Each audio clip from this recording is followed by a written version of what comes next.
I was fixing the boutonniere on my son's lapel when the band struck a bright chord and the room lifted like a tide. White linen, silver cutlery, and the lake outside turned the windows into mirrors. My son is Michael, the groom, kind, unguarded, a man who says thank you to the waiter and means it. He smiled at me, his eyes shining the way they did when he was 8, and brought home a crooked clay mug and called it art. Then my phone buzzed in my clutch. One vibration, a second, a text flashing against the glow of the screen. 4 short sentences, no punctuation wasted. Leave quietly. Don't tell the groom. I read it once, then twice. The words settled heavy in my chest like a stone sinking through deep water. I did not look at Michael. I did not ask who sent it. I pressed my hand to his sleeve and felt the warmth of him under the fabric, then let go. I whispered that I needed a breath. The room smelled of lilies and perfume. Laughter ricocheted off glass and silver. A photographer called for the wedding party to gather. I stepped back. I smiled. I moved toward the side corridor, where staff carried trays of champagne, and the clink of glass sounded like chimes. The message offered no reason, only a command. Leave quietly. So I did. I kept my shoulders square and my face soft. A mother leaving for air, nothing more. I passed the cake, 5 tiers, sugar flowers wired into swirls. I passed my son's bride, Sabrina, glowing, careful, eyes everywhere and nowhere at once. She did not see me slip behind the curtain by the service door. The corridor cut the noise in half. The floor changed from carpet to tile. The air cooled. A young woman waited by an ice bin, dark suit, hair tied back, a badge clipped to her belt. She was the assistant manager of the venue. Her name tag read Nina. She looked like someone who had learned to move without being noticed.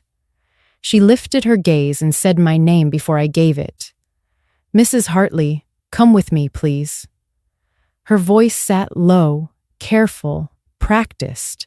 She did not ask if I had received the text. She acted as if she had sent it. I followed her past racks of clean glasses, past a trolley of silver covers stacked like small moons. She pushed open a gray door. The sound of the band blurred down to a thump. We stepped into the loading bay, where vans idled with a quiet growl. The sky over the lake was powdered blue. Gulls crossed it like arrows. 2 people stood by a marked sedan. A woman in a navy jacket. A man with a notebook, both with the posture of those who watch for a living. The woman stepped forward first. Sergeant Linda Ruiz, City Police. The man raised his badge. Detective Aaron Cho. I looked from one to the other. They looked back, steady, courteous, ready. Nina set a black binder on a metal table near the door. Her hands shook once, then steadied.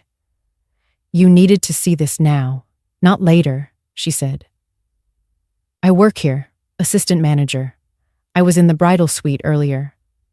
I saw a notary, who is not on our vendor list. I saw forms I did not recognize. Sergeant Ruiz kept her eyes on me and nodded toward the binder. Ma'am, we will explain, but first, may we step through what you are about to hear? I placed my clutch on the table. My fingers were cold. I am Teresa Hartley. People call me Tess. I am the groom's mother. Saying it out loud planted me on my own ground. You texted me to leave. You told me not to tell my son. We did, Detective Cho said. I sent the words. Nina brought us what she found. We moved quickly. We set a perimeter outside the banquet hall so you could walk out without alarm. We did it to protect you and to protect the wedding from panic. Nina opened the binder. Inside lay photocopies with yellow tabs and handwritten notes, the edges of documents starred and underlined. I saw these on a table in the bridal suite, near a pen and a neat stack of champagne flutes. I was bringing ice. I thought they were beauty schedules or vendor invoices. Then I read a line. I took pictures. I printed them in our office. I told security. I asked for a manager. I realized I was the manager on duty. She looked at me. Guilt tried to rise. Duty held it down. I am sorry to bring this to you on his wedding day, but I could not pretend I did not see. Ruiz gestured gently. An invitation, a promise. We believe these papers relate to a plan that targets you, ma'am. A plan designed to move control, to move assets, under the cover of a happy day. Our first priority is your safety. Our second is the integrity of any future investigation. My mouth tasted of metal. Fear often tastes that way. The music inside rose. The horns carried through the wall like a memory. My son, I said. His name is Michael. He is kind. He is open. He would never agree to harm me. Kind people still drown in other people's plans, Cho said. His voice had the patience of a teacher. We are not asking you to accuse anyone. We are asking you to let us show you what we think we know, then choose what you want to do, quietly, carefully. Nina slid a single sheet forward, the title line bold, the second sheet with a heading that made my stomach flip. I read a paragraph. I read a signature block, unsigned, waiting. A pen imprint told a small story. Someone had practiced a name on a page beneath. The air felt thinner. I put my hand flat on the table. The metal was cool, real, steady. Why not tell Michael? I asked. If this is about me, why not tell my son? Because the room has ears, Ruiz said, and because whoever benefits from your silence wants a scene you cannot control. The text asked you to leave quietly. We needed you to do that. For now, we need you to keep it quiet with the groom. If you trust us, we will keep you safe, and we will keep his wedding from turning into a public arrest in front of his friends. I imagined my son's face if officers walked between the tables. With hands raised, the cake, the toasts, the dance, all turned to noise and fear. I thought of my late husband's handkerchief folded in my clutch, soft from years of being held. A square of cloth that had seen births, graduations, now a wedding. I breathed through my nose, counted to 4, counted again. What do you need me to do? I asked. Cho closed his notebook. Not a sound, only the scratch of paper against fabric. We need you to listen, to look, to make a choice. We can move this conversation to tomorrow morning, to a place we can manage, where we can document without drawing eyes.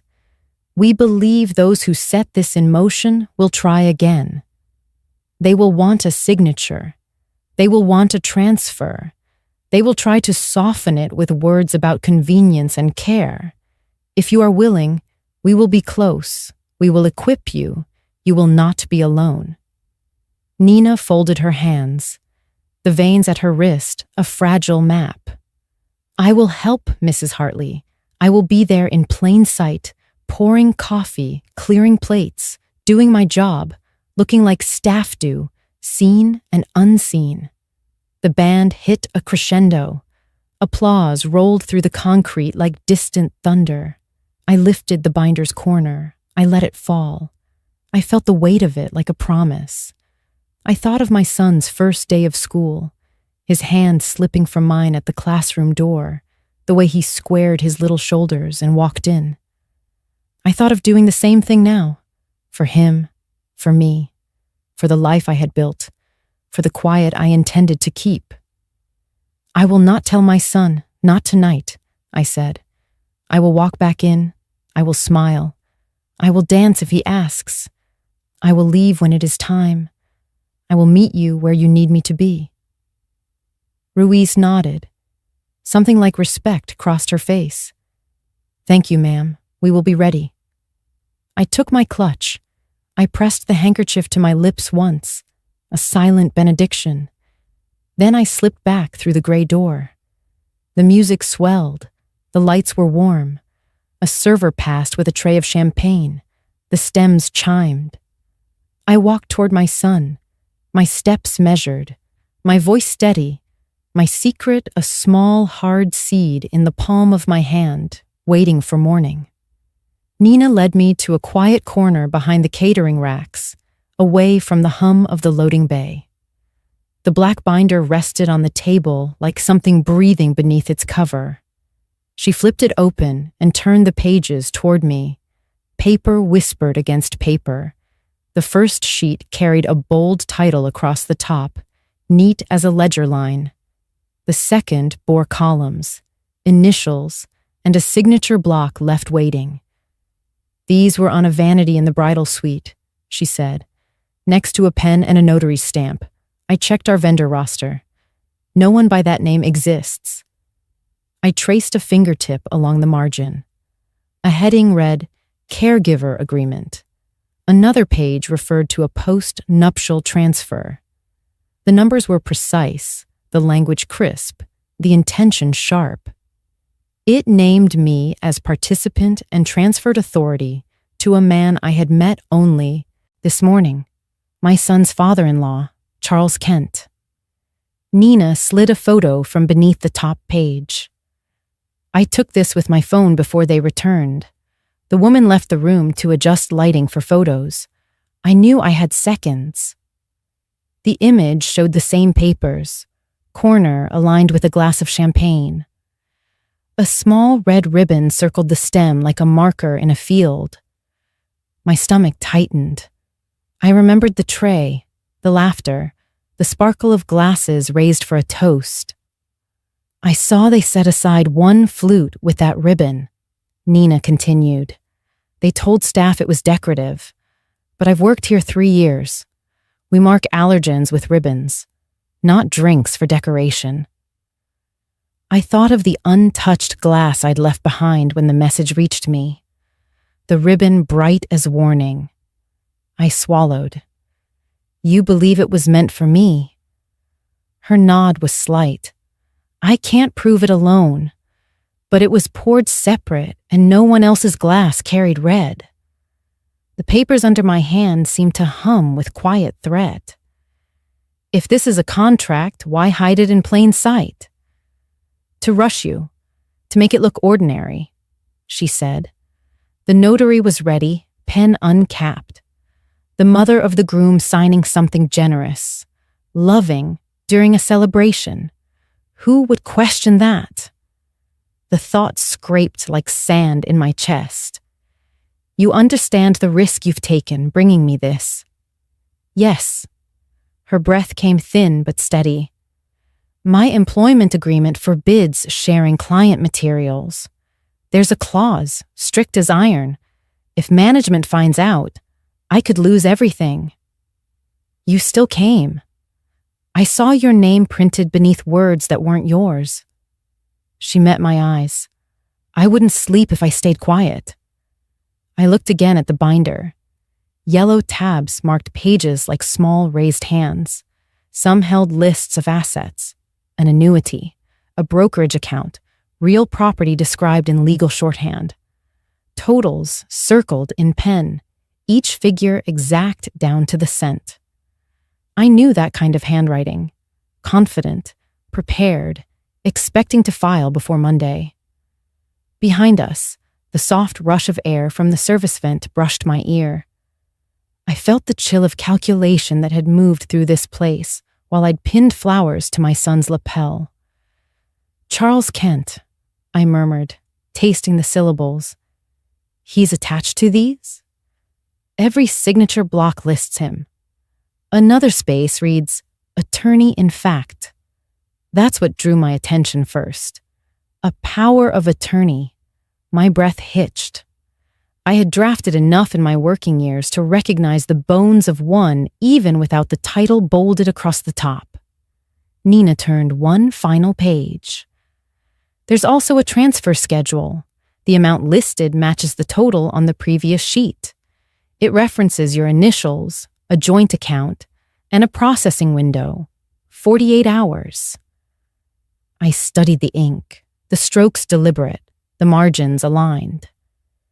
It was all too careful, too rehearsed, like a ceremony performed behind another ceremony. They were in that room when you stepped out to greet guests, Nina said.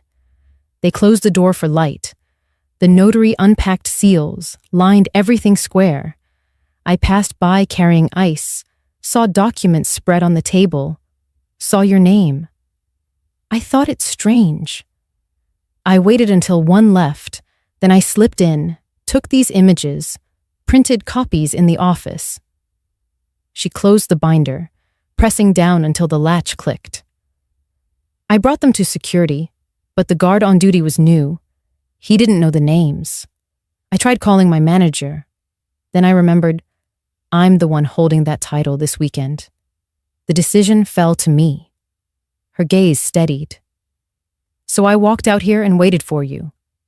If I'm wrong, I lose my job. If I'm right, you keep your life intact. I placed my hand over hers. You did the right thing. She blinked once, hard. Sergeant Ruiz and Detective Cho will confirm what I saw. They sent that text the moment I showed them these files. They didn't want a scene inside. From the corridor came a faint echo, the lift of a violin, the applause of guests unaware. The contrast felt cruel, a beautiful day folding over a hidden edge. I drew a slow breath. Tomorrow they'll want me to sign. I imagine they'll call it a simple formality. Nina nodded. They set the time already. A brunch, 10:30. I heard them mention it. Then we have one night, I said. One night to keep this binder from turning into my signature. She looked at me, fear and resolve braided together. You won't face it alone, Mrs. Hartley. The binder's weight pressed against my palms. Its cover smelled faintly of toner and truth.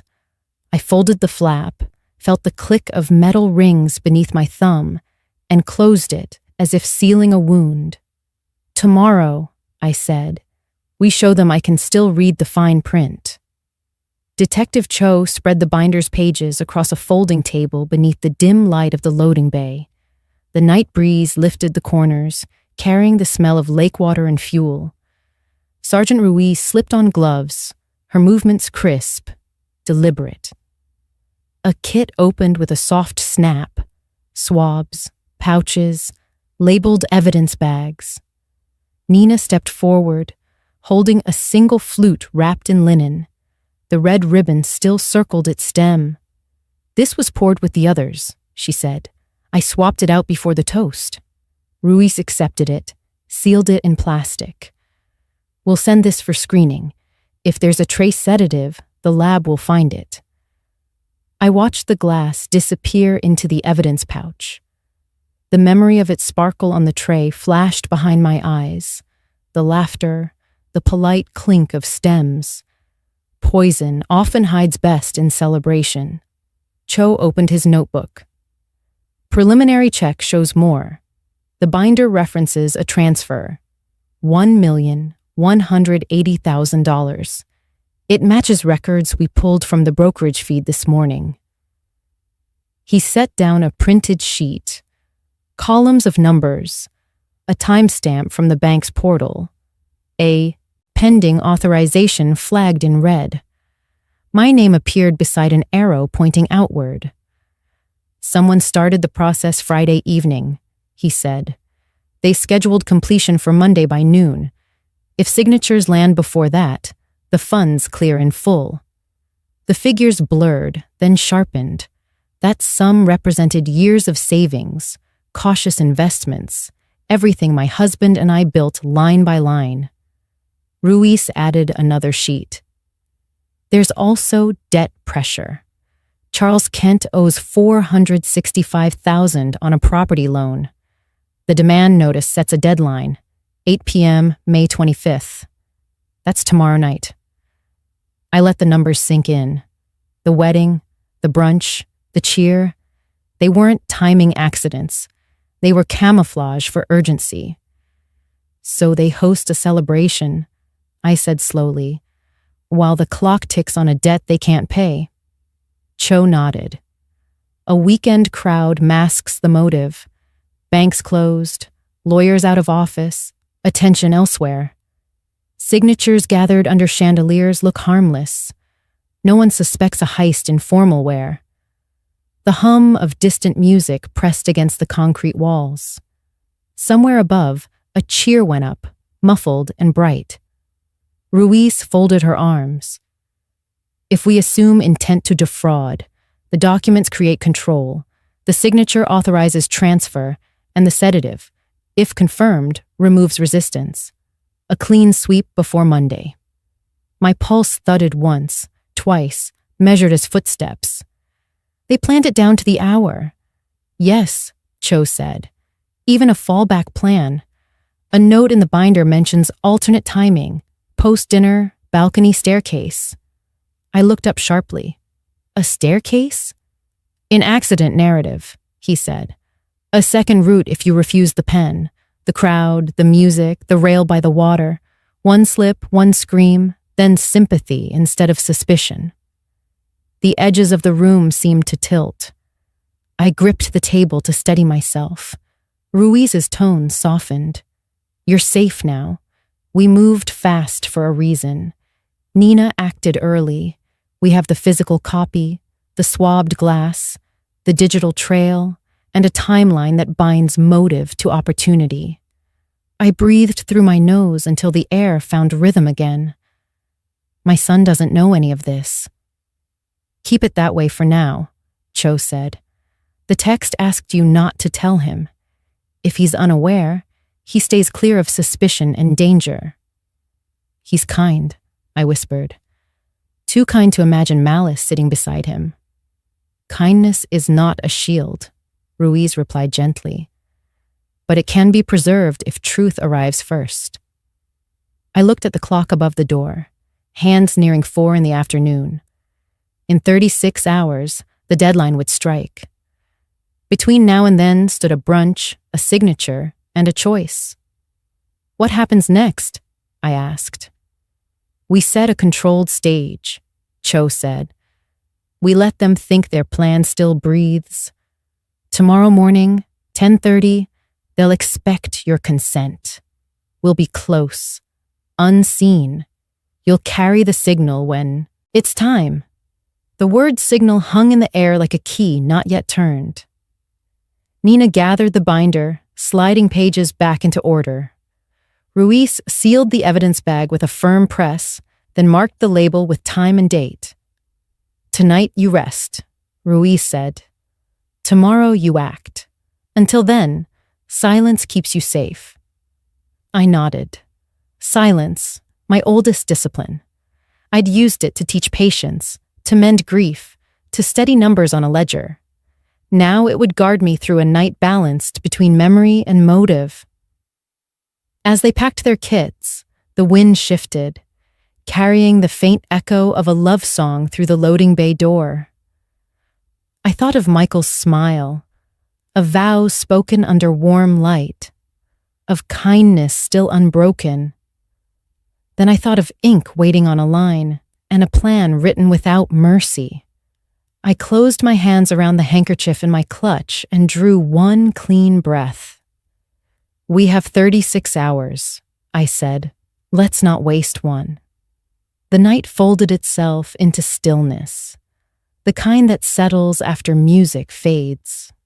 By morning, the light over the lake was pale gold, spilling across hotel glass and polished stone. I stood in a small conference room off the lobby, a cup of untouched coffee cooling near my hand. Sergeant Ruiz adjusted a narrow camera along the arm of my glasses. Its lens caught the light once, then disappeared.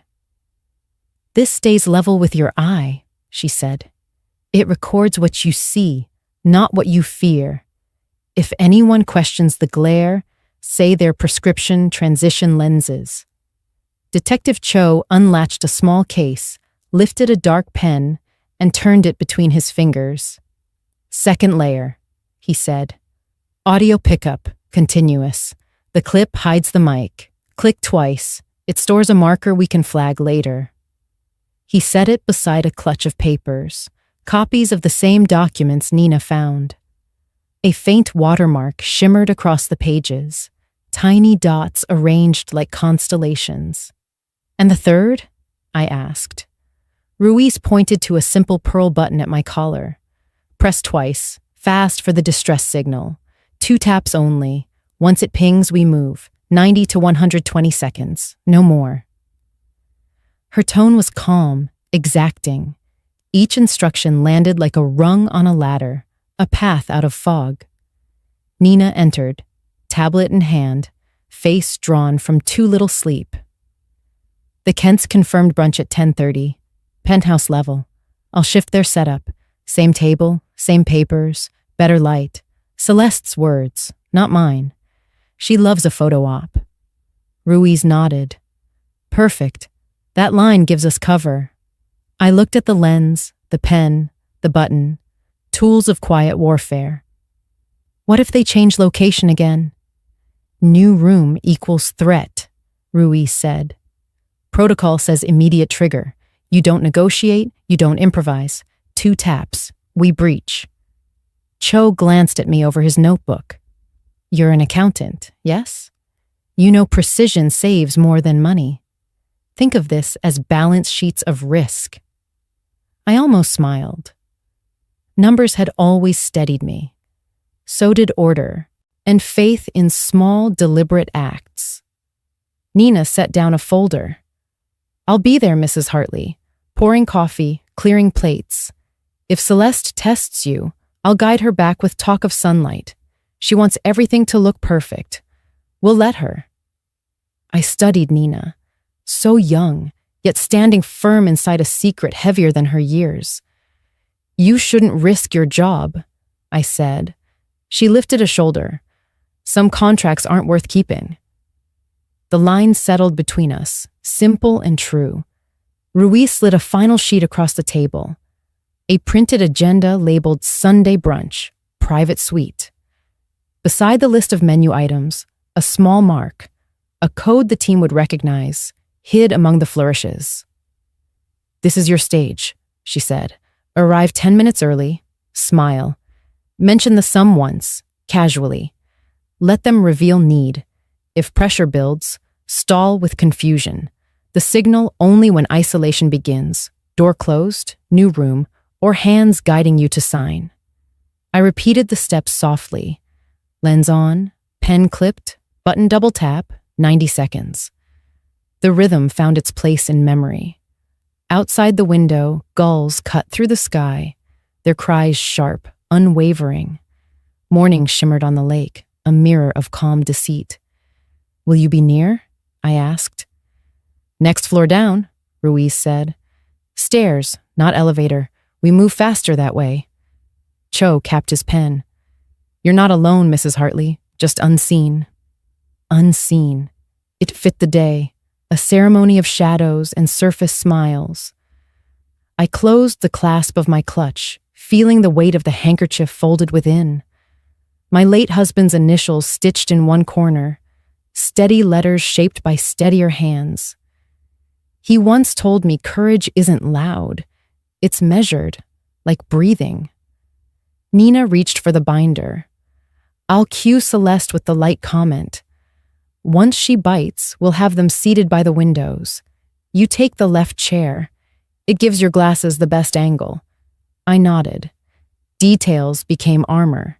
Ruiz checked her watch. 10:30 sharp. From the moment you step in, our clock starts. Remember, new room equals SOS. 2 taps. We're through the door before the second hand completes a circle. The hum of the hotel deepened. Elevators gliding, breakfast carts rattling, voices swelling with the ease of vacationers. I lifted my eyes to the hallway mirror. The woman reflected back wore calm like a tailored suit. I'm ready, I said. Ruiz met my gaze. Approval quiet but clear. Then let's give them the show they planned for you, and the ending they never saw coming.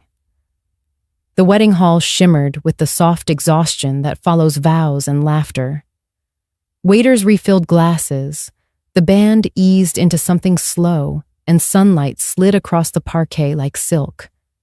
I stood at the edge of the dance floor, clutch in hand, watching my son, my Michael, turn toward me with that boyish smile that never learned suspicion.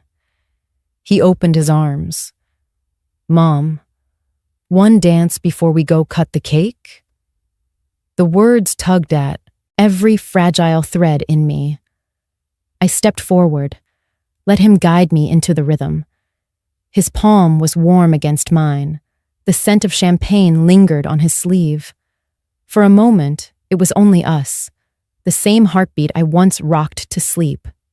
"Thank you for coming, for everything," he said softly. "I know weddings can be a lot." I smiled. "It's your day. You deserve joy." He didn't hear the tremor I tucked beneath the word. My phone rested in my clutch, silent now, but heavy. Somewhere beyond the banquet doors, evidence waited under seal, and a plan ticked toward morning. Sabrina passed behind him, a hand gliding across his shoulder, her laughter bright, rehearsed. Celeste followed, eyes scanning the room with the precision of someone counting favors. Charles stood near the bar, raising his glass, silver cufflinks flashing like signals, a family tableau painted over cracks. Michael's gaze followed mine. "Everything okay?" I brushed his lapel, the boutonniere still perfect. "Just tired. All this light. It feels like noon twice over." He chuckled, easing. "We'll wrap soon. Sabrina wants to head upstairs, change shoes, maybe meet everyone at the lounge for a last toast." "Of course," I said. My voice stayed even, careful. The plan they thought I didn't know was blooming quietly, petal by petal. The song ended. Applause scattered like soft rain. I stepped back. "Go, enjoy your guests. I'll sit for a bit." He hesitated, studying me with that gentleness that always undid me. "Sure you're all right?" "I am," I said, and meant it differently. "Don't worry about me." Celeste approached, draped in gold chiffon, the smile practiced to mirror concern. "Everything all right, Mrs. Hartley? Long day for all of us." "Just catching my breath," I replied. "Good," she said lightly. "You must be ready for tomorrow. Big family brunch. We'll finalize the little things, make it official. Morning light is best for photographs." The phrasing landed with the quiet precision of code. Morning light. I heard Ruiz's briefing echo in memory. New room, new stage. Sabrina looped her arm through Celeste's. "We'll send some cake your way, Mrs. Hartley. Don't disappear too soon." Their voices trailed off into laughter as they drifted toward the exits. I turned back to Michael. He stood under the garlanded arch, looking for her, oblivious to the undercurrent swirling beneath polished smiles. I touched his cheek, brief and steady. "Go on, son. They're waiting." He caught my hand, squeezed once. "Love you, Mom." "Always," I whispered. He let go, and in that release, I felt the shape of every choice waiting for me come morning. The crowd shifted. Servers glided past with trays of champagne. I reached for one out of habit, then stopped. The glasses sparkled like a field of stars, indistinguishable except the one I'd left behind. The ribboned flute, the decoy that had never touched my lips. I set my hand down instead, folded my fingers around the linen of my clutch. The handkerchief within pressed back, a reminder stitched with my husband's initials. Steady now. I moved toward the corridor, keeping my smile gentle for the cameras. A bridesmaid waved. I waved back. The door by the catering station waited, half shadowed, half forgotten. I slipped through. Noise dulled behind me. Tile replaced carpet, air cooled and clean.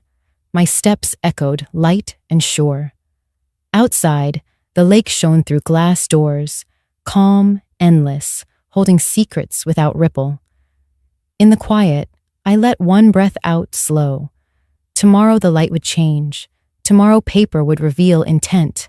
Tonight I would keep silence, not as surrender, but as shield. I pressed the handkerchief once more, then straightened. Time to walk back into the celebration, to smile, to blend, to let their scheme believe itself safe. My secret waited like dawn beyond the horizon. The hotel room overlooked the lake, a ribbon of silver under the half moon.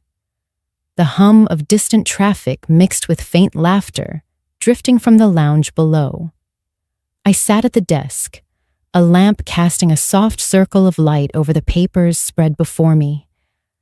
The decoy contract lay on top, crisp and deliberate, its watermark hidden like a whisper only truth could hear. Detective Cho had delivered it earlier, sealed in an envelope stamped with time and date. "This is the copy they'll push you to sign," he'd said, "except ours carries a traceable mark. Once your pen touches the line, we have proof. Chain of custody intact."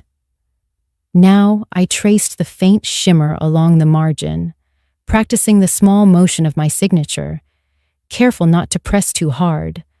My reflection flickered in the window. Steady posture, neat hair, eyes shadowed by resolve. I lifted a sheet of notes, phrases circled in ink. "I'm not sure about this transfer. Wasn't this settled last night? 1,180,000 seems high. Are you sure?" Each line built a pause, a stall, a mirror for their urgency. Ruiz had said hesitation was armor. Confusion could buy seconds, and seconds could bring safety. I whispered the sentences aloud, adjusting tone, cadence, the rhythm of uncertainty. "I'm a little lost about the numbers," I said, listening to my voice find the right tremor. Polite, bewildered, never accusatory. Too sharp and they'd sense defiance. Too soft and I'd vanish into compliance. From the nightstand, my phone buzzed once. A text from Michael. "Hope you're resting. Big day tomorrow. Love you." I stared at the words, simple and unguarded. He had no idea of the storm orbiting his name. I typed back, "Sleep well, son. Proud of you." Then I set the phone face down, the screen dimming into quiet. A knock sounded. 2 firm taps. I opened the door to find Sergeant Ruiz, jacket off, sleeves rolled, clipboard under one arm. "Just a quick run-through before morning," she said. She placed a small velvet box on the desk and opened it. Inside rested a pen identical to the one I'd used earlier, its clip gleaming under the lamp. "This is the decoy pen, pre-tested. It carries a serial imprint. You'll sign with it, hand it back if asked. Don't pocket it. They'll read suspicion in weight." I nodded, setting it beside the contract. "So I sign, but nothing binds." "Exactly. Ink meets watermark, and we trace every stroke. Think of it as a signature of truth." Ruiz glanced at the notepad covered in my handwriting. "You've been rehearsing." "I'm better with numbers than theater," I said. "Numbers keep stories honest," she replied. Her gaze softened. "You're doing well, Mrs. Hartley. Grace told me you once handled audits for small firms. You know what it means to keep records clean." The mention of Grace warmed me. Earlier, we'd spoken by phone. Her voice, steady as old oak, had threaded calm through the noise. "You don't need to fight loud," she'd said. "Just keep the page true." Ruiz checked her watch. 10:30 brunch. Nina confirmed seating near the window. "Remember? Button double tap if the setting changes. 90 seconds. We're through the door." I remember. She paused at the threshold. "Try to rest. Fear burns fuel you'll need at dawn." When the door closed, silence returned. Soft, almost reverent. I gathered the papers, slipped them into a folder marked draft. The decoy pen joined my clutch, nested beside the handkerchief. I turned off the lamp, leaving only the wash of moonlight across the carpet. The city lights blinked against the lake, reflections trembling like promises half kept. At the edge of the bed, I bowed my head, not in prayer, but in memory, of every ledger balanced, every lesson taught, every kindness offered without receipt. Justice, I reminded myself, is not revenge. It is correction. I lay back, eyes tracing the faint shadow of the curtain moving with the breeze. Tomorrow, they'd think they held the script. But I had learned to read fine print, to see the lines others tried to blur. Somewhere below, laughter flared again, then faded into hush. I closed my eyes around the shape of one vow. I would walk into morning steady, silent, ready. Morning lights spilled across the penthouse like a blessing dressed in deceit. White orchids leaned in crystal vases, linen napkins folded into careful triangles. Champagne flutes waited, their stems winking against the view of the lake. I arrived 10 minutes early, as instructed. The room smelled of citrus polish and brewed coffee, polished calm masking quiet intent. Charles Kent stood near the windows, back straight, suit flawless, a man born to broker advantage.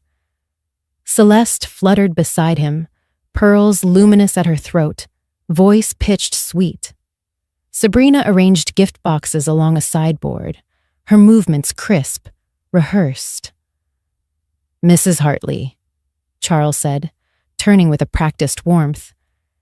"You found us. Hope you slept well." "I did," I replied. The sunrise was beautiful. Celeste clasped her hands. "Perfect light for photographs, don't you think? We wanted something intimate, just family, fewer distractions." Her eyes lingered on the glasses resting against my collarbone, assessing, approving. I smiled, letting stillness carry me forward. Nina entered quietly, carrying a silver tray of croissants. She placed them on the table, head bowed just long enough for our gazes to meet.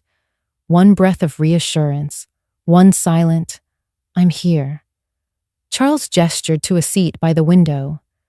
"Please, sit. We'll just tidy a few details before the honeymoon."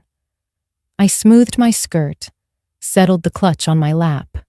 The handkerchief pressed soft against my palm. My heart found the rhythm of accounting, steady, incremental, exact. Celeste unfolded a folder, sliding it toward me. "This is only a draft, of course. Just some financial housekeeping, dear. You know how confusing paperwork can be after weddings." Her voice was sugared tea, meant to soothe while stirring. Charles laid a pen beside the folder. Standard transfer clauses, joint accounts, caregiver provisions. Makes everyone's life simpler. I touched the cover, felt the subtle grit of watermark beneath my fingertips.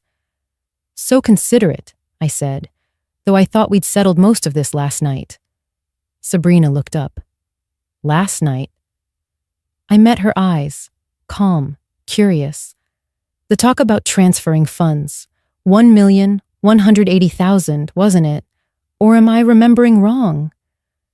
The number fell into the room like a stone into still water, ripples reaching each face. Charles blinked once, caught between denial and hunger. Celeste's hand stilled halfway to her coffee. Sabrina's smile thinned, stretched taut. Charles recovered first. "Ah, yes, rough estimate. These things fluctuate." Celeste leaned forward, her tone tender. "You've always managed money so wisely, Mrs. Hartley. We only want to ensure Michael and Sabrina have support in place. Think of it as a gift of stability." "A generous gesture," I murmured, "though I never rush large numbers. They deserve clear daylight." Nina stepped in smoothly, setting down a plate. Speaking of daylight, Mrs. Kent, the photographer says this window light is perfection. He can capture the signing beautifully if we start soon. Celeste brightened, tension folding into eagerness. Of course, we'll want every detail framed.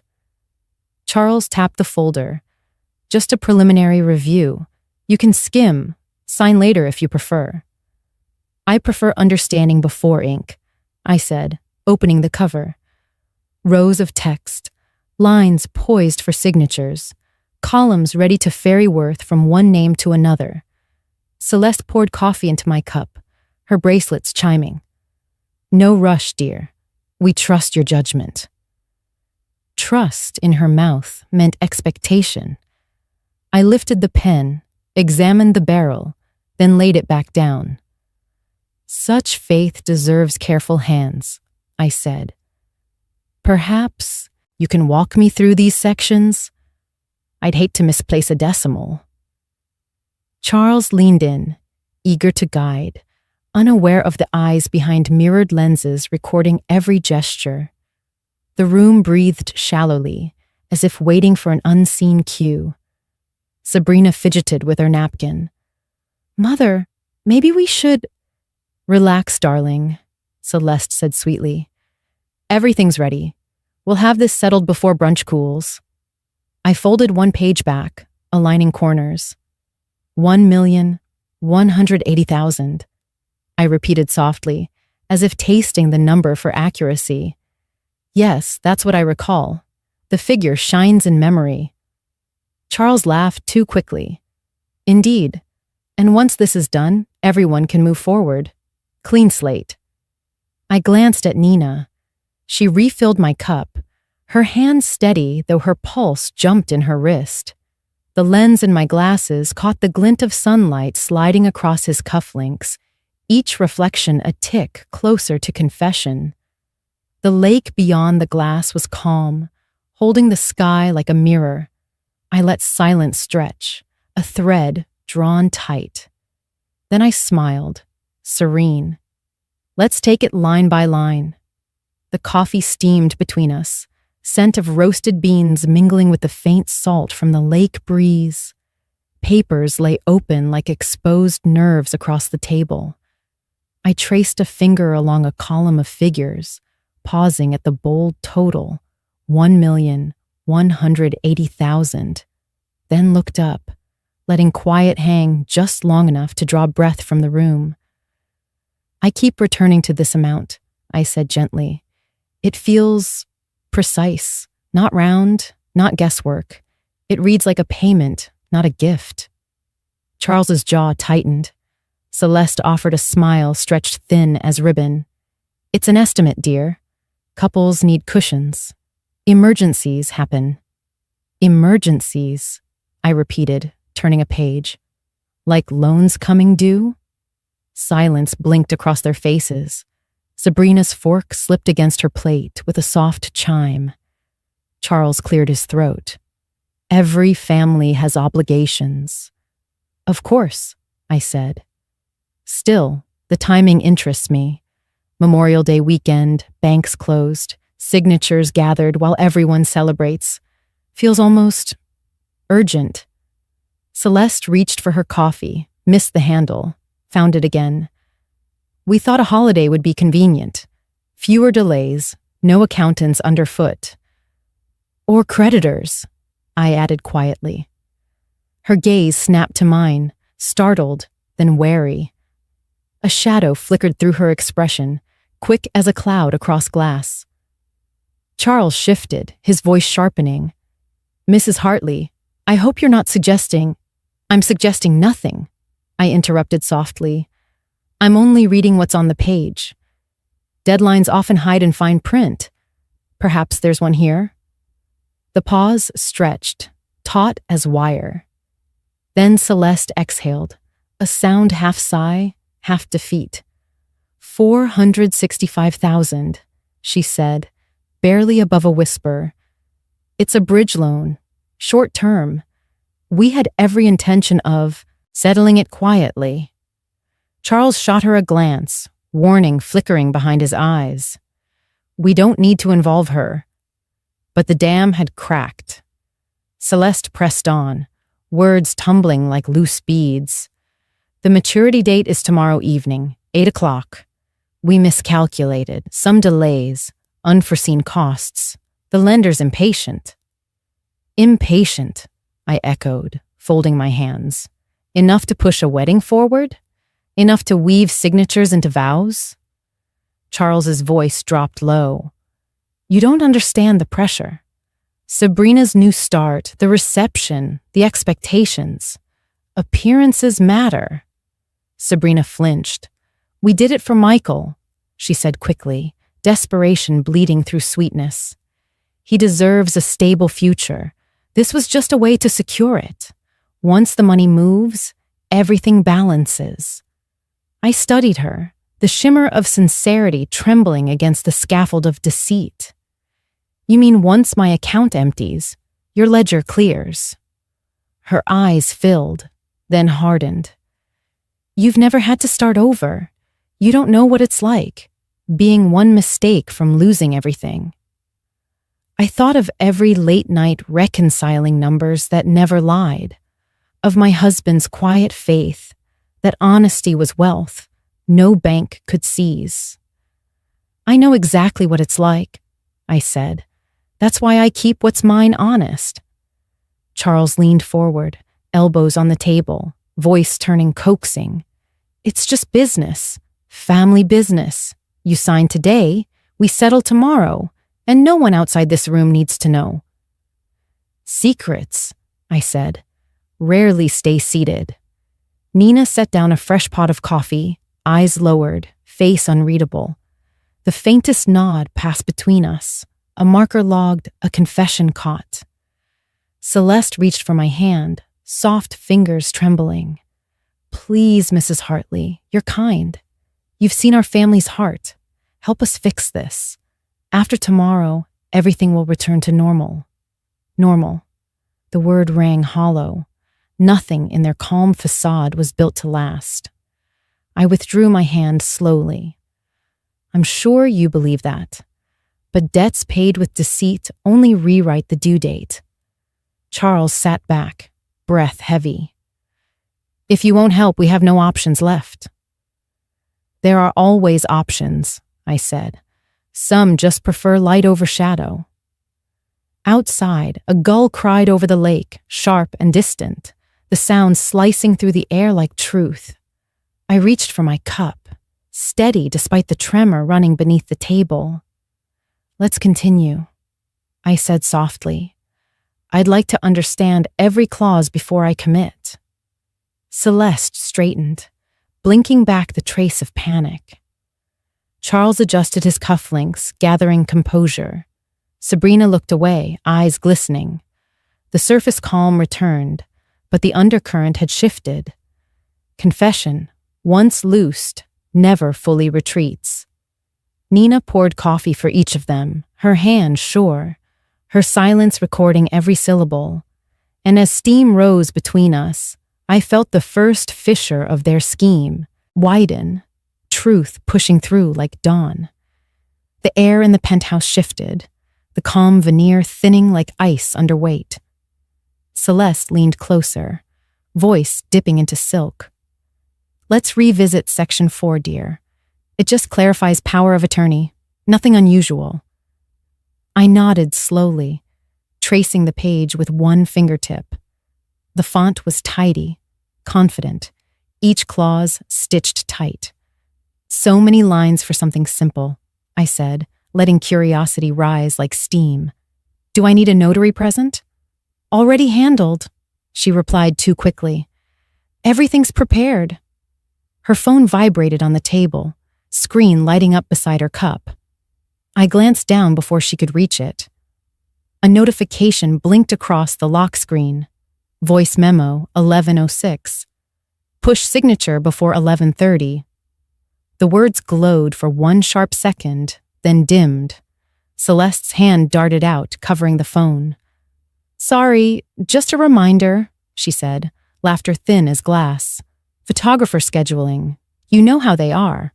Of course, I murmured. My heart stayed even, my breath measured. The lens in my glasses caught her motion, the telltale reflex of someone guarding more than a calendar. Nina approached with a fresh tray, setting down cups. Her eyes flicked once to the phone, memorizing the timestamp, then back to neutral. Charles's device buzzed next, a faint tremor against wood. He lifted it, thumb hovering, a hesitation born of guilt. The display tilted toward the light. 10:12, Broker Alvarez, a call still fresh in the log. He silenced it, pocketed the phone. "People never respect weekends," he muttered, but the quiver in his voice betrayed the truth. I tilted my head, gentle, curious. Broker Alvarez, that name sounds familiar. Investment? His gaze snapped to mine, then away. Old contact, irrelevant. "I see," I said softly. "Strange time for business on a Sunday." Celeste reached for charm, her smile returning like a mask set back in place. "Let's not get lost in details, Mrs. Hartley. The sooner we finish, the sooner everyone can relax." Nina leaned closer to refill water, her sleeve brushing my arm, a coded pulse of reassurance. She lifted her phone subtly, catching a reflection in the mirrored vase, snapping an image without sound. One photo, one proof, tucked behind Duty's face. I folded the top page over, aligning edges. "You've both been thorough," I said, "almost as if you've rehearsed." Celeste laughed softly. "We like order. It keeps life predictable." Charles tapped the pen against the table, impatience threading through the act. "Let's proceed. I'd prefer to conclude before noon." I met his eyes. Deadlines do create pressure. He froze, the slip landing where conscience still lived. Celeste's nails pressed against her cup, the porcelain clicking under strain. Sabrina spoke up, voice tremulous.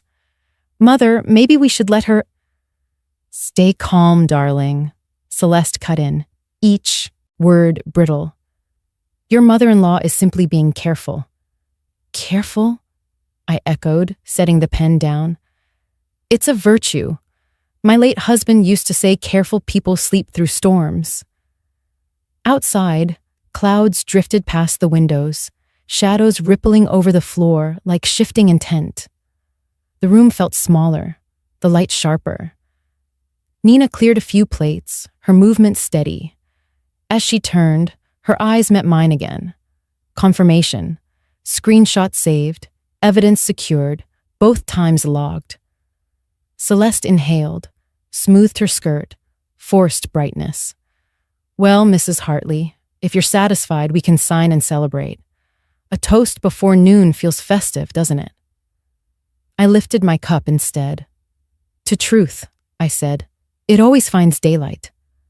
Their smiles faltered, faint hairline cracks in porcelain composure. Somewhere beyond the door, the elevator chimed, a mundane sound, yet it carried the weight of a clock winding down.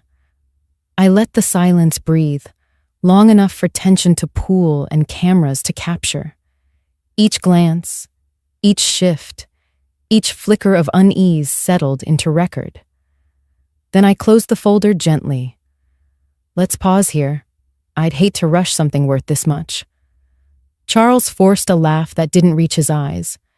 "Yes, well, patience is a luxury. Some of us can't afford it." "I found patience costs less than regret," I said. The clock on the mantel ticked toward 11, steady as resolve. I folded my hands, watching their unease ripple beneath politeness. Evidence was no longer hidden. It had shape, time, name. And it waited, quiet, unblinking, like truth itself. The elevator chimed again, and this time footsteps followed, measured, familiar, closing the distance with ease that could only belong to my son. Michael stepped into the penthouse, still in his wedding suit, tie loosened, hair brushed by the lake breeze. The room shifted at once. Celeste's smile stiffened, Charles's shoulders locked. Mom, he said, warmth flooding his voice. They said you were up here. Thought I'd walk you down. I rose, smoothing the front of my dress. You should be with your guests. I wanted a quiet moment, he said, glancing around. Didn't realize there was a meeting? Charles recovered first. Just a bit of paperwork, Michael. Simple formalities, estate logistics. Your mother's very organized. Michael frowned, looking from folder to faces. Now? On our wedding weekend? Celeste's laugh fluttered too high. Only a review, dear. Families like ours plan ahead. He turned to me. You okay? I steadied my breath. I'm fine. They wanted clarity before you leave for your honeymoon. He stepped closer, resting a hand on my shoulder. You don't need to do this now. You've already done enough. Charles's tone softened, rehearsed. Michael, this benefits everyone. A seamless transition, fewer complications later. Complications? Michael repeated. What kind? Sabrina rose from her chair, voice light but strained. Honey, it's just financial housekeeping. My parents insisted. It's better to finalize while everyone's together. Michael looked at her, confusion settling across his face. Finalize what? Celeste reached for control. Sweetheart, your mother's funds are tied into joint accounts. Stop, he said gently but firmly. We can talk about money after we're back. Mom shouldn't be signing anything today. His words cut clean through the room. For a heartbeat, no one moved. Charles cleared his throat. Michael, you're young, but trust me. Timing matters. Markets move fast. Interest shifts. Your mother understands that. Michael's hand stayed on my shoulder, anchoring both of us.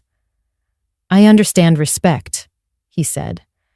And I don't like seeing her cornered during brunch. Sabrina reached for him. We're not cornering her. He shook his head, quiet but unyielding. Then give her space.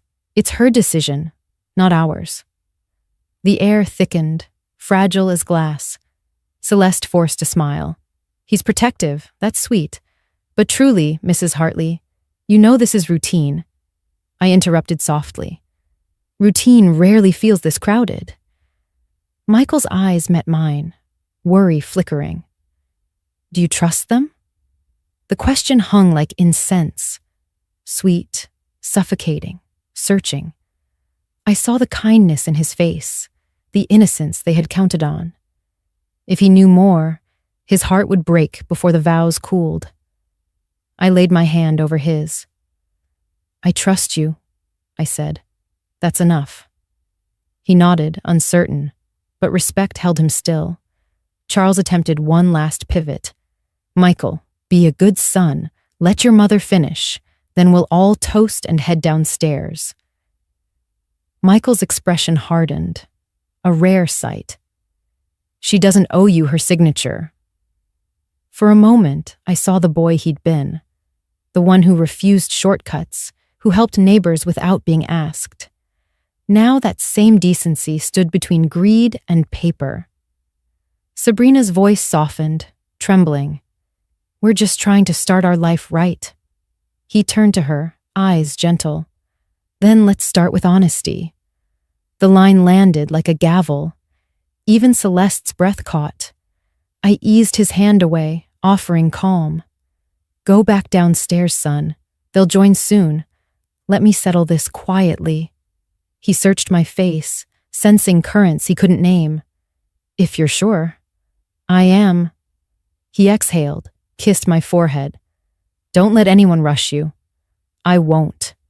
He walked to the door, paused once, glanced back, then left, closing it softly behind him. The silence that followed was heavy, unadorned, unmistakable. Celeste broke it with a brittle laugh. He's sweet, naive, but sweet. He's good, I said. And goodness isn't naivety, it's clarity. Charles pushed the pen toward me, irritation cracking through polish. Let's not delay further. Time's wasting. I rested my fingers near the pen, meeting his eyes. Then we'd better make sure every word is worth it. Outside, the clock struck 11:15. Sunlight sharpened through glass, bright and revealing. Michael's decency had reset the room's rhythm. Now every gesture, every plea would land in daylight they could no longer control. The pen gleamed against the linen like a small blade of light. I sat poised at the table, the air taut as wire. Charles leaned forward, tapping one manicured finger on the signature line. Right there, Mrs. Hartley, just a formality.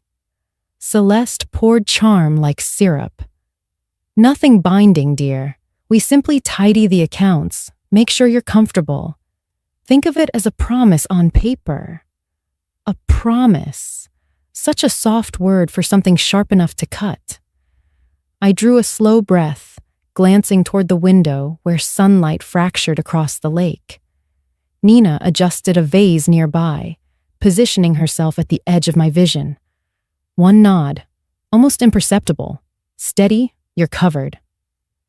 I lifted the pen, felt its weight, a perfect twin to truth disguised as compliance.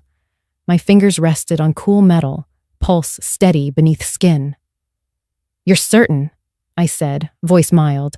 This is just a draft? No transfer executes without confirmation? Charles smiled, the confidence of a man too close to winning. Absolutely. Just a preview, nothing binding. You have my word. Words fade, I murmured, aligning the tip with the paper. Ink remembers. I traced the first letter of my name, each curve deliberate. Beneath the surface, the micro watermark waited, a constellation of proof. As the line formed, the pen's soft scratch filled the quiet. Sabrina leaned forward, breath caught between hope and guilt. Celeste clasped her hands. Wonderful. You'll see. This brings peace to everyone. Peace, I echoed, signing the final loop. A precious thing, when earned. I set the pen down gently, the sound small yet final. Nina stepped closer with a folder, sliding it beneath the draft as though collecting excess pages. Her thumb pressed a discreet mark at the corner, chain of custody sealed. Charles exhaled, relief softening into impatience. There now, that wasn't so hard, was it? I looked at the signature, ink dark, edges clean, intention masked by civility. Hard things often hide behind easy manners. Celeste poured champagne, hands trembling just enough to chime glass against glass. To family, she said brightly. I lifted my cup halfway, watching the bubbles climb. To clarity, I replied. Our eyes met. Hers flickered, unsettled. Charles reached for the folder, but Nina intercepted smoothly. I'll have copies printed downstairs, sir. Standard protocol. He hesitated, then nodded. Fine. Just be quick. She gathered the pages, moving toward the service door, each step measured to hide purpose. The decoy now bore Truth's invisible fingerprint, a silent witness folded, under her arm. I dabbed at the corner of my mouth with a napkin, as though the act required ceremony. I'd like to review the power of attorney section once more, I said. Some terms felt broad. Celeste laughed, too shrill. Oh, Mrs. Hartley, you're thorough. Everything's in order. Then a second reading won't harm, I answered. Charles's composure cracked. We've covered enough. Enough, I said softly, is rarely honest. He opened his mouth, shut it again. Across the room, the clock marked 11:25. Sunlight sharpened, drawing long bars across the floor, gilding the edges of deceit. Sabrina shifted in her seat, whispering, Mother, maybe we should slow down. Celeste waved her off, but the tremor in her wrist betrayed her. I placed my folded handkerchief atop the table, fabric white against dark wood. My husband's initials glimmered faintly, a small vow stitched in thread. I touched them once, grounding myself. Charles broke the silence with forced cheer. Let's reconvene in the next room. Better light, quieter space. We can finish there. The phrase landed heavy, familiar. Better light. The cue Ruiz had warned me of. I smiled, calm as dusk before storm. Of course, I said, rising. Lead the way. Beneath my collar, the pearl button waited for my touch. I promise hidden in plain sight. 90 seconds from signal to entry. As we moved toward the door, I let one last glance fall upon the signed page. Proof and trap intertwined. I adjusted my glasses, the lens catching sunlight like a spark. It's remarkable, I said, voice even, how much truth a single signature can hold. They didn't hear the meaning. They rarely do. Celeste's heels clicked across the marble as she led the way, her voice floating ahead like perfume. The light in the smaller lounge is divine at this hour, she said. Perfect for signatures, perfect for photos. Behind her, Charles gathered the folder, tucking it beneath his arm, the gesture brisk, proprietary. Sabrina trailed beside him, silent now, eyes distant. I followed, clutch resting lightly in my hands, fingers brushing the smooth curve of the pearl button beneath my collar. One touch would be enough, 2 taps, and truth would arrive in uniform. We reached the corridor, carpet muffling our steps. Sunlight streamed through tall windows, gilding dust motes that hung like suspended breath.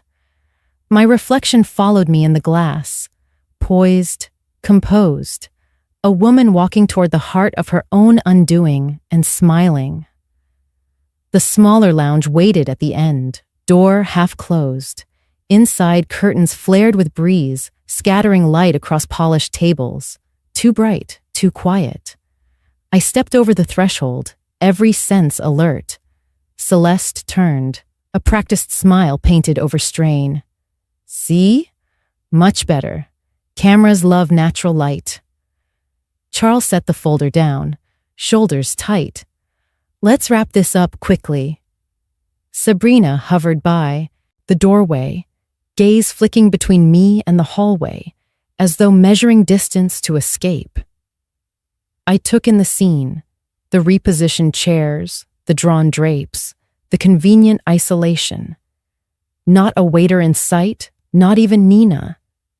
The hum of the main dining room was gone, replaced by stillness sharp enough to slice. Celeste gestured to a chair. Sit here, dear. The light frames your profile beautifully. I smiled, lowering myself into the offered seat. You do think of everything. Her laugh wavered.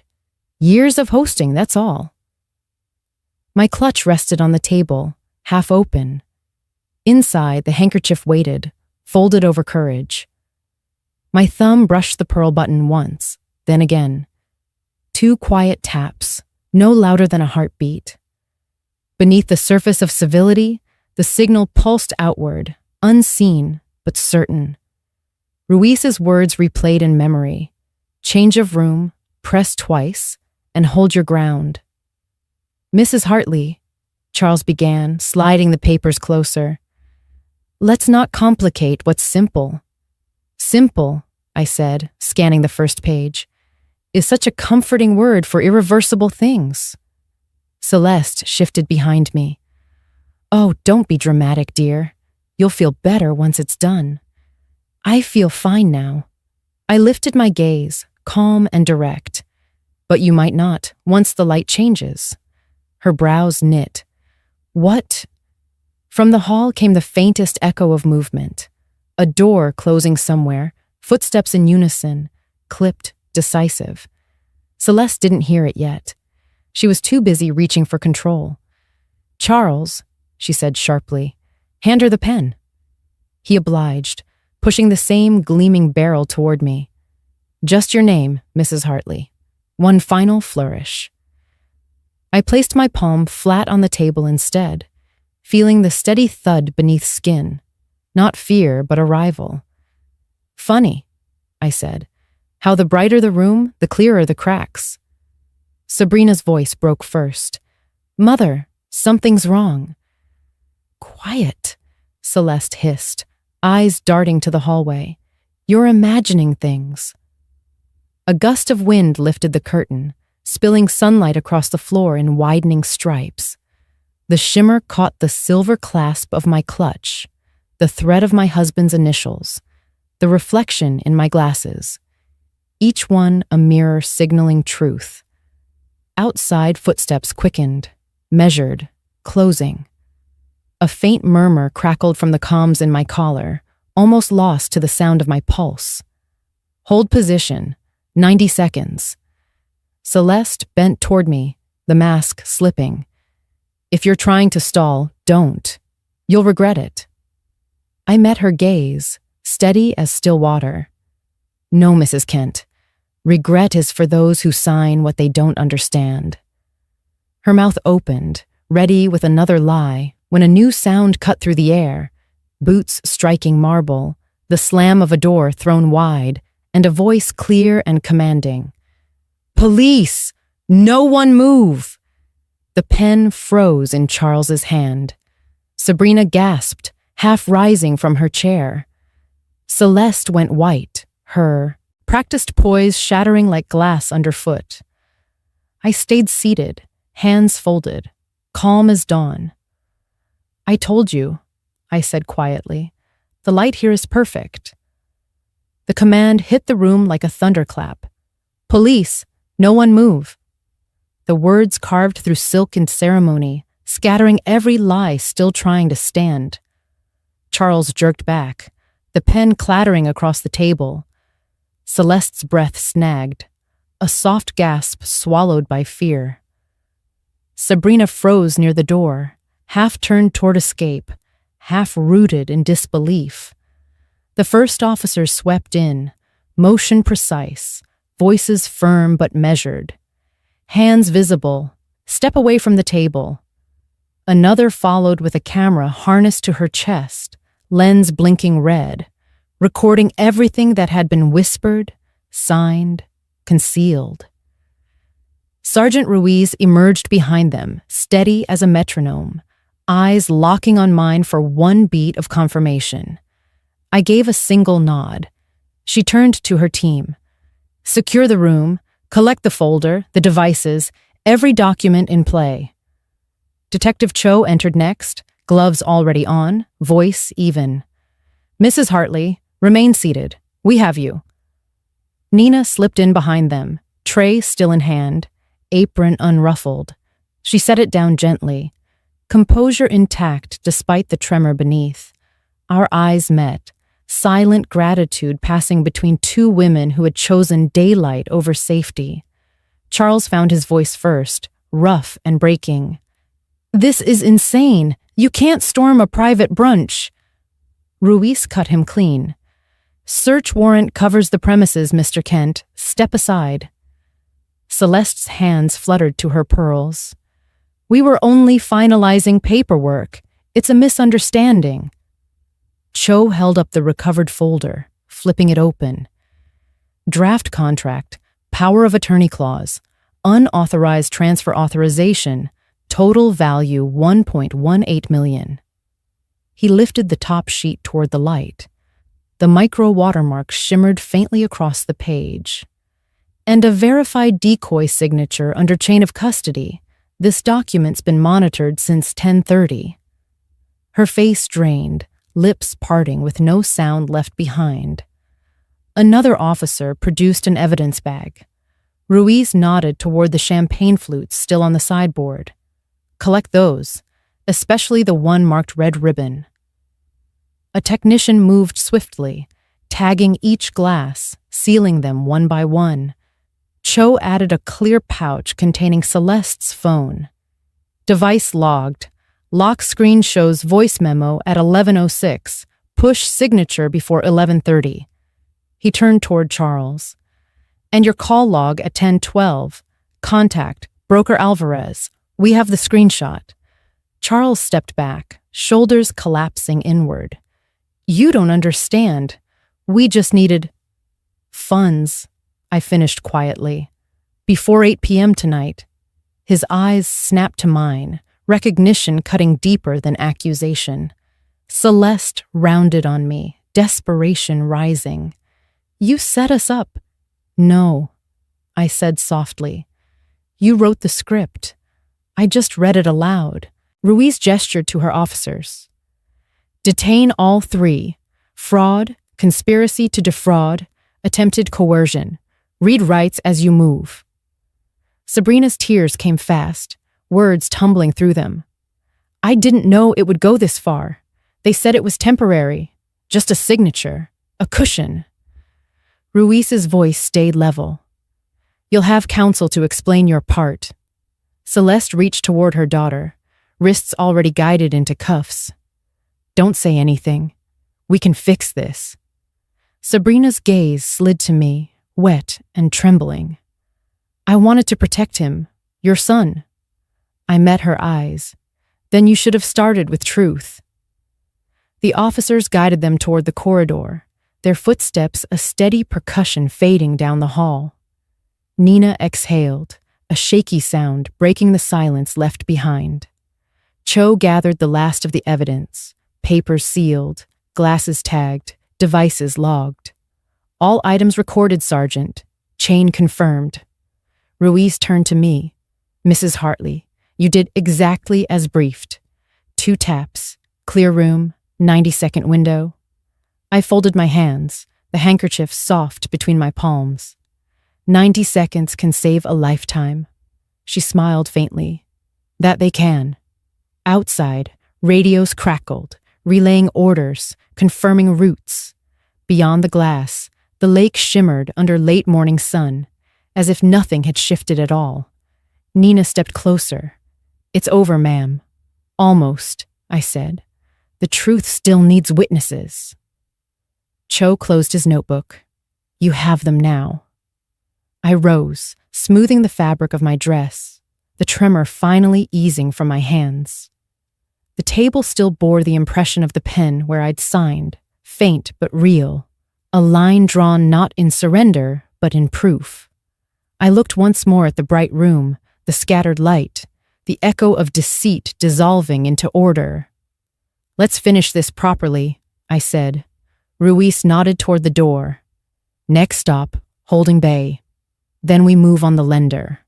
The path was set, each step precise as the click of handcuffs. And as we walked out, I felt the quiet settle.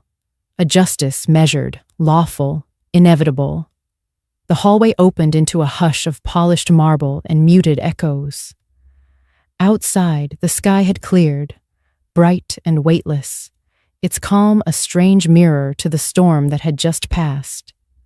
As officers led the Kents toward the elevators, radio chatter flared softly in the distance. Clipped voices, coded confirmations, one phrase repeated, Target 2 in custody. Sergeant Ruiz slowed her pace, hand to her earpiece. Copy that. Alvarez detained. Parking garage, level 3. She turned toward me, her voice lowering. The lender, Vico Alvarez. He tried to leave through the service ramp. Unit Bravo intercepted before he reached the exit. I paused by the glass balustrade, looking down at the courtyard where morning spilled over chrome and stone. A black sedan idled near the loading bay, doors flung open, agents moving with practiced rhythm. Even from above, I could see the slump of shoulders that understood consequence too late. Detective Cho joined us, tablet in hand. We recovered his ledger, Mrs. Hartley. Payment entries match transfers from Charles Kent's account. Same time stamps as the call log, 1012. Pressure, motive, connection, all confirmed. I nodded once. Debt makes clever men careless. Careless enough to corner the wrong woman, Ruiz said.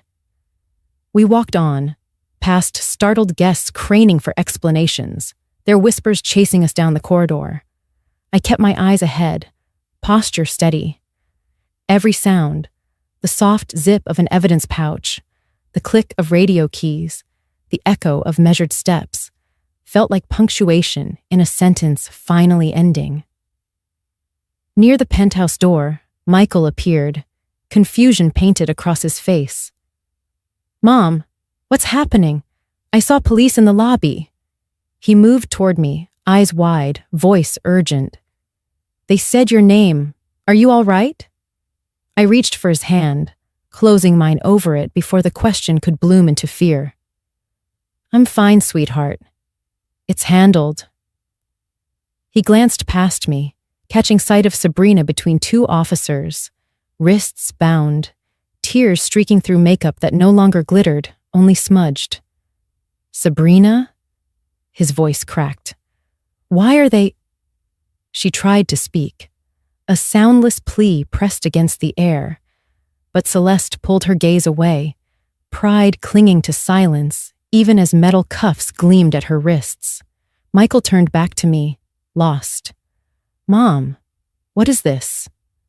I steadied his hand, the warmth of his palm still innocent, still unknowing. "There are things you didn't see," I said softly. "I needed you clear of them." He shook his head, bewildered. "You mean today? The brunch? I don't understand." "You don't have to," I said, squeezing his fingers once, the way I had when he was small and frightened by storms. "All you need to know is that you're safe, and the people you love made choices they couldn't undo." His eyes searched mine, fragile hope wrestling with dawning truth. "You knew?" "I did," I said, "and I stayed quiet so you could have your day. A wedding without arrests, without headlines, without shame. Sometimes love means letting a moment breathe before the air clears." Emotion tightened his throat. He blinked hard. "You protected me." "I protected what's good in you," I whispered. "That's what mothers do." Sabrina's sob reached us, faint but sharp. Michael turned, tears breaking free. "I thought we were building something honest," he said to her, voice trembling. "Was any of it real?" She opened her mouth, but no words came, only regret, heavy and late. Ruiz gave a quiet signal. Officers guided the Kents forward. Celeste's heels clicked once more, no longer in command, but in custody. Charles kept his head low, shoulders stooped under the weight of schemes collapsed. Sabrina lingered a step behind, eyes shining. "Mrs. Hartley?" I met her gaze, with calm finality. "Truth finds everyone, dear, even those who hide behind vows." She lowered her eyes, the echo of her wedding band catching the light before she was led away. Silence filled the space they left behind. Michael turned to me again, voice breaking. "How do we move on from this?" I brushed a tear from his cheek. "By walking forward, one honest step at a time." He pulled me into a hug, strong and trembling, the same embrace he'd given as a boy after bad dreams. "I'm sorry," he whispered. "There's nothing to forgive," I said, resting my chin against his shoulder. "Kindness is never wrong. It's just easily wounded." Outside, an officer's radio clicked. Secondary target secured. All assets frozen. The words drifted in through the open door. Confirmation, closure, consequence. I exhaled slowly, the air leaving me like a held breath finally released. Michael drew back, eyes still wet. "You'll stay tonight? We can figure out the next steps together." "I'll stay," I said. "We'll start again, with truth, not contracts." He nodded, the faintest smile breaking through sorrow. "I don't deserve you." "No one earns love, son," I replied. "They honor it." Beyond the glass, lake water shimmered under the noon sun, untroubled, forgiving. Somewhere below, a siren wailed once, then faded, swallowed by distance. The storm had passed, only the calm remained. The courtroom smelled of varnish and paper, old wood polished to a dull shine, documents stacked in neat, heavy piles. Morning lights slanted through narrow windows, striping the benches with gold. I sat beside Detective Cho at the witness table, hands folded, the handkerchief tucked neatly in my lap. Across the aisle, the Kents occupied the defense row, each in a shade of remorse. Charles rigid, Celeste brittle, Sabrina pale and silent. The judge adjusted his glasses, voice measured. We will now hear the evidence presented by the prosecution. The prosecutor stood, a man of few words and careful cadence.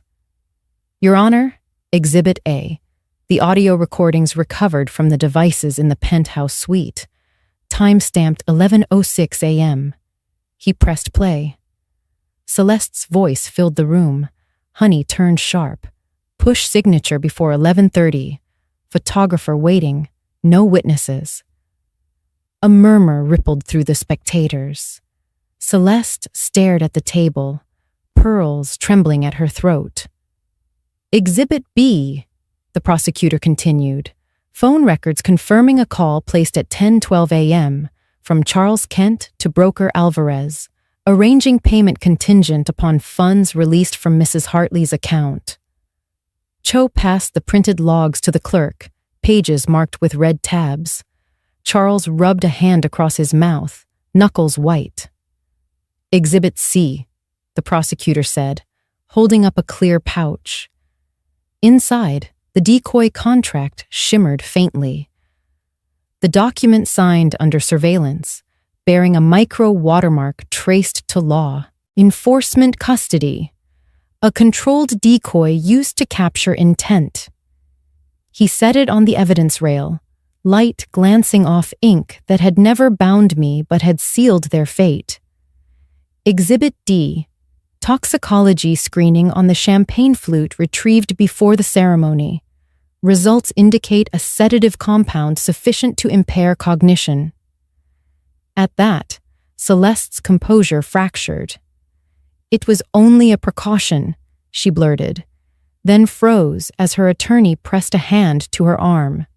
The judge's gavel struck once. You will remain silent, Mrs. Kent. The prosecutor nodded toward me. Mrs. Hartley, can you confirm this was the glass poured for you? I rose, voice steady. Yes, Your Honor. It was marked with a red ribbon. He inclined his head. Let the record reflect witness identification. Returning to his table, he arranged the exhibits in precise alignment. Together, these materials establish motive, $465,000 in debt, and method, coercion, forgery, and attempted fraudulent transfer of $1,180,000 from the victim's assets, each act performed under false pretenses during a family event designed to disarm. The defense attorney stood, voice thin. Your Honor, my clients acted under stress, believing the transfer would preserve family unity. The prosecutor turned, calm and unyielding. Family unity does not require sedatives or forged powers of attorney. The judge leaned forward. I have heard enough. Silence settled, deep and final. Then came the verdict. Charles Kent, guilty on counts of fraud, conspiracy, and attempted coercion. Celeste Kent, guilty on same counts. Sabrina Kent, guilty of complicity and fraud, reduced for cooperation. The gavel struck twice. Sentencing, 12 to 16 years, restitution to the victim, and protective order prohibiting contact with Mrs. Hartley. Charles sagged, a man measuring walls closing in. Celeste stared ahead, tears gathering, unfallen. Sabrina covered her face, sobbing into trembling hands. The prosecutor nodded to the clerk. Restitution shall include repayment of legal fees and recovery of withheld assets. I remained seated, heart steady, breath even. Justice here was not loud. It was orderly, precise, without triumph or cruelty. Michael rose from the spectator bench, approaching the rail with permission from the bailiff. He met my gaze across the room, eyes bright with apology. "Mom," he said softly, voice breaking. "I never saw what they were doing. I should have protected you." I shook my head gently. "You protected who you are. That's enough." He swallowed hard, tears spilling unchecked. "I remember the smell of cinnamon in your kitchen, the mornings you balanced ledgers before dawn. You taught me honesty. I forgot how heavy it feels until now." I offered a small smile. "Then carry it again. It builds strength." The judge cleared his throat. "Mrs. Hartley, thank you for your composure and cooperation. This court commends your courage." I inclined my head. "Thank you, Your Honor. I only wanted truth recorded." The gavel fell once more, echoing like closure. Officers guided the Kents toward the side door, their footsteps muted on the polished floor. Sabrina turned once, eyes glistening, not asking forgiveness, only acknowledging the shape of consequence. As the doors swung shut behind them, sunlight reached across the bench, warm and unflinching. Cho gathered his notes. Ruiz gave a slight nod. It was done. Not vengeance, but correction, clean as the sound of pages turning. Michael joined me at the table, his hand closing around mine. "Let's go home," he said. I rose beside him, the handkerchief folded neat in my palm, initials glinting softly in the light. "Home," I echoed, "where truth belongs." Evening settled over the lake like a sigh, soft light folding across the water in sheets of gold. The hotel was quiet now.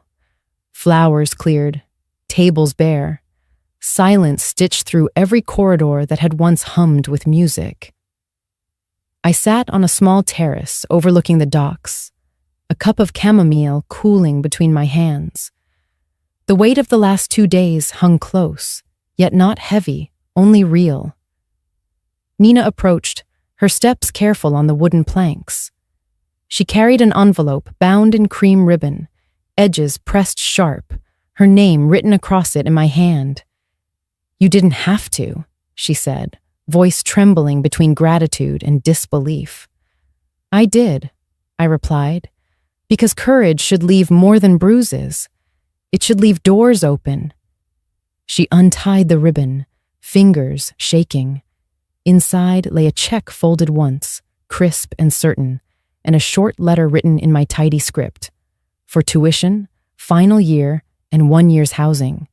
Continue to speak truth, even when silence is safer." Nina blinked hard, eyes shining. "Mrs. Hartley, I don't know what to say." "Say you'll finish what you started," I told her. "You saw what others ignored. You acted before fear could teach you regret." Tears slipped free. She caught them with the back of her hand, laughing softly. "I only wanted to do what was right. And that," I said, "is never small."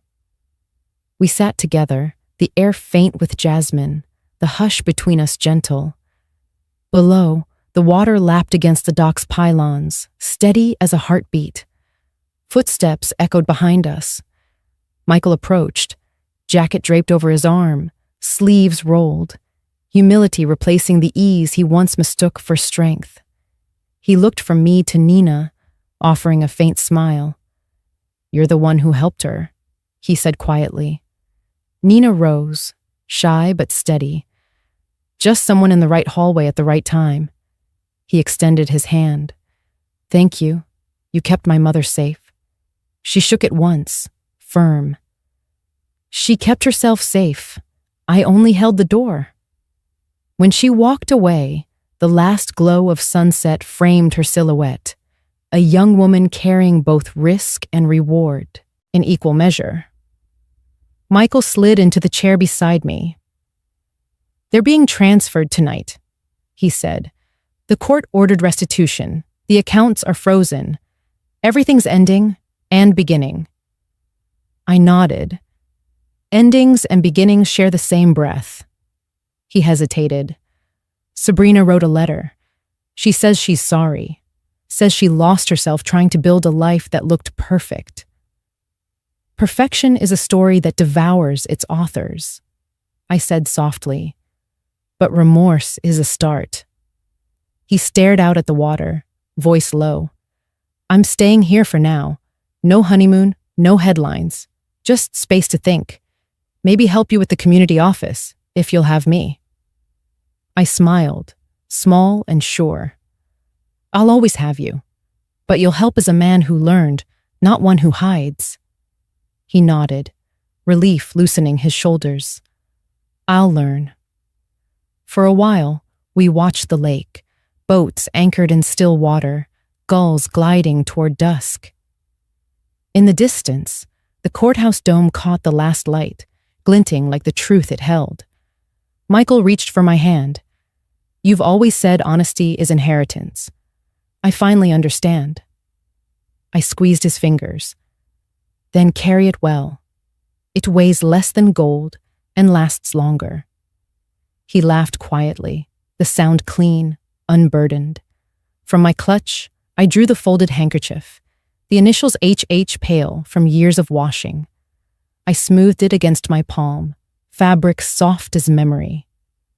Your father would be proud, I said, not for what we gained, but for what we refused to lose. A breeze lifted the edges, cool and fragrant with salt. Nina's laughter carried faintly from below, mingling with the creak of mooring ropes and the hush of evening. I stood, looking out where the horizon met the first stars. At my son's wedding, I whispered. A text told me to leave quietly. I obeyed and kept my dignity. Michael rose beside me, following my gaze. And now? He asked. Now, I said. We walk forward. No secrets, no shadows.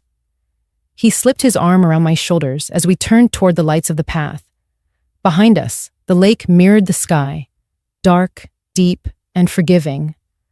Ahead, the world waited, washed clean,